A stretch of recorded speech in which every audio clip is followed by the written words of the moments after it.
From the heart, this section coming right out of the heart that I'm grabbing, this is the ascending aorta. And the ascending aorta becomes the aortic arch, right here. And then the aortic arch will continue down as the descending thoracic aorta, all the way down to here, to the diaphragm, very long. And then it becomes the descending abdominal aorta.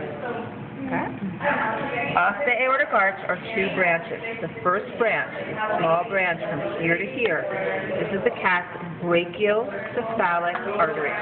And the brachiocephalic artery, brachio arm, cephalic head, has three branches. The cat's left common carotid artery, the cat's right common carotid artery, and then this branch, the cat's right subclavian, which forms your continuum. The right subclavian will become the right axillary in the armpit, axillary, and the right brachial in the arm. We're not dissecting past the brachial. The second branch off the aortic arch is the cat's left subclavian artery. Again, this forms a continuum. The left subclavian becomes the left axillary or axillary in the armpit, and then the left brachial in the arm. It's not that. More like, it'll be this. Right here. Okay? This is the blood vessel. Okay? Then that's all for our arteries that we see. As far as the veins, this is the superior vena cava, and that drains blood back to the heart. That's formed from the cat's left and right brachiocephalic veins. They're very small. This small section and this small section. The brachiocephalic veins are joined by the two jugulars, left and right jugulars, drain the head and neck. And then our continuum, which would be subclavian, axillary, brachial, and then again with subclavian, and then we'll have a lot of latex here, axillary brachial. Okay?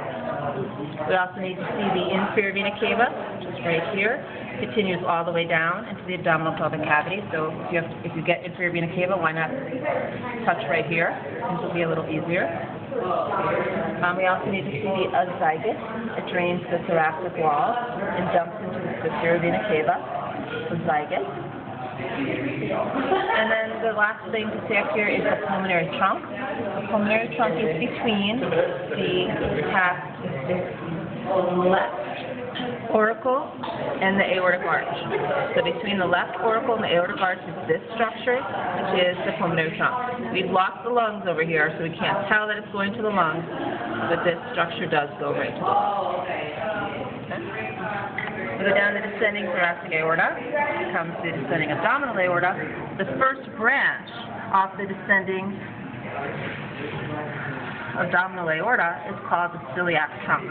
And that celiac trunk brings the oxygen and nutrient-rich food to the organs of the digestive system. Now in your cat, this is your celiac trunk. We have a little breakage. We can't see where it actually goes to, but here it is, the first branch.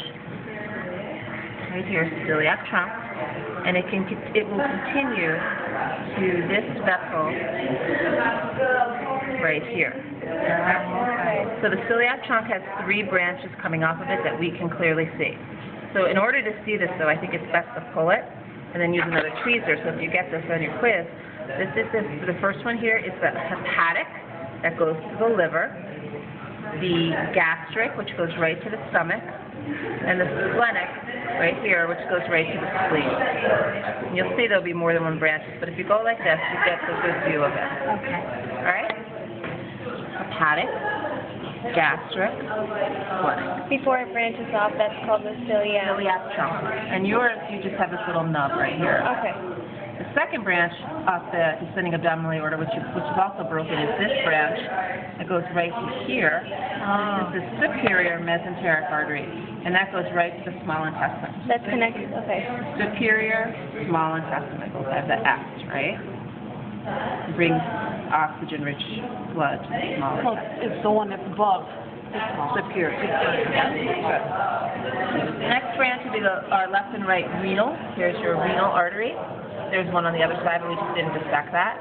This renal artery. Continue down. And our last branch is the inferior mesenteric that goes to the large intestine. So there really are 4 branches here. The celiac trunk, the superior mesenteric, the renal, and the inferior mesenteric that we need to see. So when I go, you can maybe clean this up just a little bit more. The inferior mesenteric is small and thin, easy to break. And then we can see where the descending abdominal aorta branches. And it branches to the calf, right and left, external iliac artery. So right and left external iliac artery. And then these little guys that go in deep, these are the internal iliac arteries. The external iliac arteries form a continuum, just like we saw in the arm, which is subclavian, axillary, brachial. This continuum is external iliac, which becomes femoral in the thigh and popliteal behind the knee. Okay? That's as far as we dissect is to popliteal behind your knee. So you can, again, just kind of clean that up a little bit so you see it. It's right here, screaming at you. All right? As far as the veins go, all we can see in the abdominal pelvic cavity is the inferior vena cava and the renal vein. The rest is part of the hepatic portal circulation, and unless it's triple injected, we don't see it. So now we can tell where, you can see where the inferior vena cava branches. And right here at the branch, it's a little different. It branches to this section, which is called the common iliac. We actually have a big branch. A common iliac vein.